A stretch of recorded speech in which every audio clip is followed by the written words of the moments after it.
Hello everyone. इससे पहले हमने जीरोथ लॉ ऑफ थर्मोडायनेमिक्स पढ़ा था। आज हम फर्स्ट लॉ ऑफ थर्मोडायनेमिक्स पढ़ेंगे, यानी कि ऊष्मागतिकी का प्रथम नियम। तो ऊष्मागतिकी का फर्स्ट लॉ क्या है? देखिए, यदि हम किसी निकाय को क्यू ऊष्मा दें, कोई सिस्टम है उसको हम क्यू हीट दे रहे हैं, तो उसका कुछ भाग तो निकाय की आंतरिक ऊर्जा को वृद्धि करने में, यानी कि जो क्यू ऊष्मा देते हैं वो दो भागों में बढ़ जाता है। एक तो उसका कुछ भाग जो है निकाय की आंतरिक ऊर्जा में वृद्धि करने में चला जाता है, और दूसरा जो जितना बचता है भाग वो निकाय द्वारा कार्य करने में खर्च हो जाता है। यानी कि जो आपका इसका मैथमेटिकल एक्सप्रेशन होगा वो होगा Q equals to delta U plus W। तो यहाँ से डेल्टा U इक्वल्स टू हो जाएगा Q माइनस W। अब इसमें कुछ पॉइंट हैं। जैसे पहला पॉइंट है, चक्रीय प्रक्रम में किसी निकाय को दी गई ऊष्मा निकाय द्वारा किए गए नेट कार्य के बराबर होता है। चक्रीय प्रक्रम क्या होता है? चक्रीय प्रक्रम का मतलब होता है साइक्लिक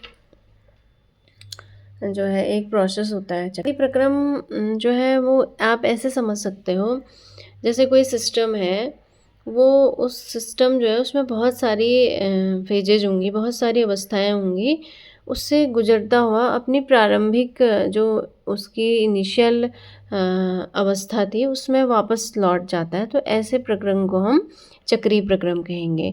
तो चक्रीय प्रक्रम में क्या होता है, किसी निकाय को दी गई ऊष्मा निकाय द्वारा किए गए नेट कार्य के बराबर होता है। यानी कि चक्रीय प्रक्रम में जो ऊष्मा होती है Q, वो नेट कार्य के बराबर होनी है, यानी कि Q इक्वल्स टू W हो जाएगा। विलग निकाय की आंतरिक ऊर्जा स्थिर रहती है। विलग निकाय क्या होता है? देखो, दूसरा जो पॉइंट है हमारा वो है विलग निकाय की आंतरिक ऊर्जा स्थिर रहती है। तो सबसे पहले हम विलग निकाय समझेंगे। विलग निकाय का मतलब आइसोलेटेड एक सिस्टम होता है। इसका मतलब होता है कि जो हीट है उसका एक्सचेंज नहीं होता है उस सिस्टम में। तो ऐसे सिस्टम को हम विलग निकाय कहेंगे। उसके बाद थर्ड पॉइंट है, ये कुछ नोट्स हैं। एक आदर्श गैस के समतापी प्रक्रम में गैस द्वारा ली गई समस्त ऊष्मा गैस द्वारा कार्य करने में व्यय होती है। ये कुछ नोट थे। तो ऊष्मागति का फर्स्ट लॉ इम्पोर्टेंट है कि ऊष्मागति का जो फर्स्ट लॉ है, जो अगर किसी सिस्टम को हम कुछ हीट देते हैं तो उस हीट का कुछ भाग तो आंतरिक ऊर्जा में वृद्धि करने में लग जाता है, और उसका शेष भाग जो बचा हुआ होता है वो कार्य करने में व्यय होता है। यानी कि Q को हम डेल्टा U प्लस W के फॉर्म में लिख सकते हैं। ये इसका एक्सप्रेशन है। तो जो थर्मोडायनेमिक्स सिस्टम है उसमें बहुत सारे प्रोसेसेस होते हैं। तो मैं शॉर्टली उन प्रोसेस को आपको समझा देती हूँ। पहला होता है समदाबी प्रक्रम, यानी आइसोबारिक प्रोसेस। समदाबी का मतलब जिसमें दाब समान रहता है, यानी कि दाब स्थिर रहता है, उसको हम आइसोबारिक प्रोसेस कहेंगे, यानी कि समदाबी प्रक्रम। ऐसा प्रक्रम जिसमें दाब जो प्रेशर होता है वो स्थिर रहता है, यानी कि डेल्टा P 0 हो जाएगा उसमें। और दूसरा जो प्रोसेस है वो है आइसोकोरिक प्रोसेस, यानी कि सम आयतनिक। आयतनिक का मतलब है जो उसका वॉल्यूम है वो स्थिर रहेगा। वॉल्यूम स्थिर रहेगा तो डेल्टा V इक्वल्स टू 0 हो जाएगा। और तीसरा है आइसोथर्मल प्रोसेस। आइसोथर्मल प्रोसेस का मतलब जो ताप है, जो टेम्परेचर है, वो उसका कांस्टेंट रहेगा, यानी कि डेल्टा T इक्वल्स टू 0 हो जाएगा।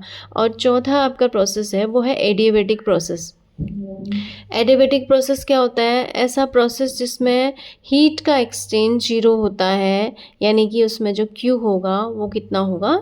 0। तो वेरियस प्रोसेसेस हैं ये थर्मोडायनेमिक सिस्टम में। तो अब इसमें नेक्स्ट टॉपिक आपका है स्पेसिफिक हीट, यानी कि विशिष्ट ऊष्मा। तो विशिष्ट ऊष्मा जनरली होता क्या है, माना हमारे पास कोई वस्तु है, कोई मैटर है, उसको हम अगर गर्म कर रहे हैं तो उसका टेम्परेचर बढ़ जाएगा। ठीक है।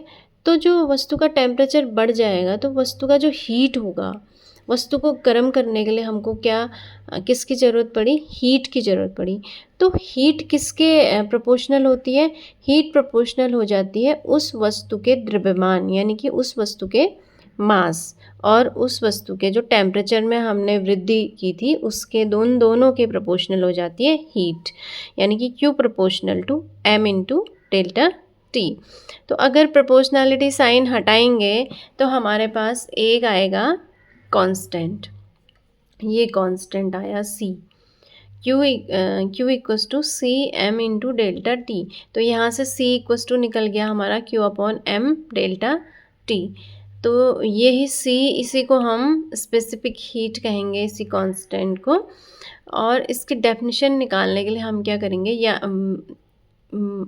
यदि हम M इक्वस टू 1 kg लेते हैं, डेल्टा T अगर 1 डिग्री सेंटीग्रेड लेते हैं, तो C इक्वस टू कितना हो जाएगा, Q हो जाएगा। ये 1 आ जाएंगे तो C इक्वस टू Q हो जाएगा। तो यहाँ से हमारी जो स्पेसिफिक हीट है उसकी डेफिनेशन क्या हो जाएगी, किसी पदार्थ की विशिष्ट ऊष्मा, ऊष्मा की वह मात्रा है जो उस पदार्थ के एकांक द्रव्यमान, यानी कि हमने जब M कितना लिया, 1 लिया, एकांक द्रव्यमान के ताप में एकांक वृद्धि, ताप में कितनी वृद्धि की, एकांक वृद्धि करने के लिए आवश्यक है, उसी को हम क्या कहेंगे, पदार्थ की विशिष्ट ऊष्मा।